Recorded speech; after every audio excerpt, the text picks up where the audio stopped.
Happy New Year! We've got a recap of 2013 in this week's Salvation Army News Update.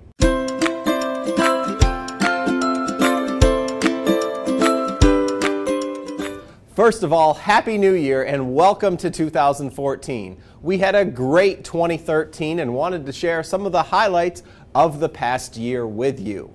In February, we held our annual Volunteer Appreciation event where we recognized Dale Wallace as Volunteer of the Year. Dale volunteers at the Boys and Girls Club every week and leads the Quest for Authentic Manhood class that was recognized in 2012 as being an outstanding Boys and Girls Club program.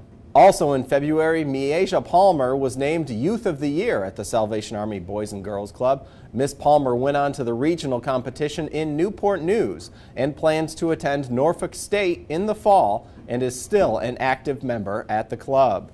In March, the advisory board kicked off the annual Donuts of Hope campaign, which celebrates the Army's history with the donut, having served them on the front lines of World War I, and the Army's year-round work in Central Virginia.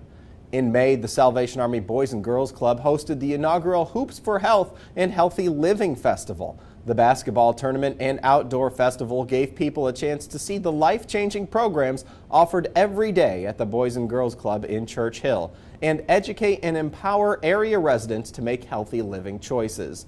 The second Hoops for Health and Healthy Living Festival is scheduled for April 26, 2014. Also in May, the Salvation Army took over the Community Meals Feeding Program, which would have been abandoned after the closing of the Freedom House. To date, the Salvation Army Community Meals Program has provided more than 30,000 meals to hungry folks in Richmond. In June, we said goodbye to Captain David Worthy, who had been the area commander at Central Virginia Area Command for 4 years. Captain David was appointed to a position with the Adult Rehabilitation Center in Northern Virginia. A few days later, we welcomed Majors Timothy and Donna Carter as the new area commanders in Central Virginia. The Carters came to us from Gastonia, North Carolina, and have a wealth of knowledge and experience, having been Salvation Army officers for 28 years. In July, youth from Richmond and Tri-Cities benefited from the Target Back to School spree. Each child received a gift card for $80 from Target and was paired with a volunteer to help them select clothes and supplies to get ready for going back to school. In August, the Richmond Citadel Corps and Boys and Girls Club hosted national night out events as a way of engaging their nearby communities and standing up against violence. Also in August, we profiled Danny, who walked 12 miles to Ashland to get a job. He got the job. A generous community member donated a bike for Danny to ride to and from work, and soon after, he moved out of the shelter and into a place of his own. In September, we met Sarah Elliott, the new music director at the Richmond Citadel Corps. The Corps hosted a back-to-school rally where they gave school supplies to children in attendance, and we also met Anthony, a man who moved out of our shelter and into an apartment of his own thanks to our rapid rehousing program. In October, we began taking applications for Christmas assistance, and during the 3 weeks of registration, saw more than 2,300 families apply. In November, the Boys and Girls Club was selected to participate in the National Kids Give Back contest for their Pennies of Love campaign, which raised money to provide a meal to residents at the Salvation Army shelter. When voting ended, the club finished second nationally and won $500.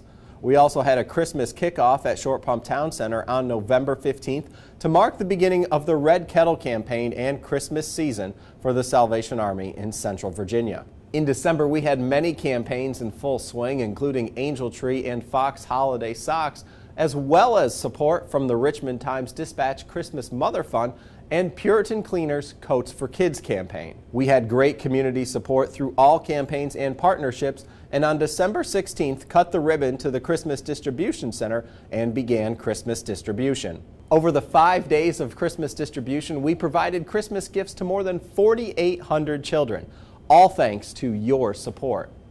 Thank you so much for your support of the Salvation Army in 2013, and thanks for your support of these news updates. Please remember to share this video on your social networks and subscribe to this channel on YouTube. We look forward to sharing more good news with you in 2014. Happy New Year.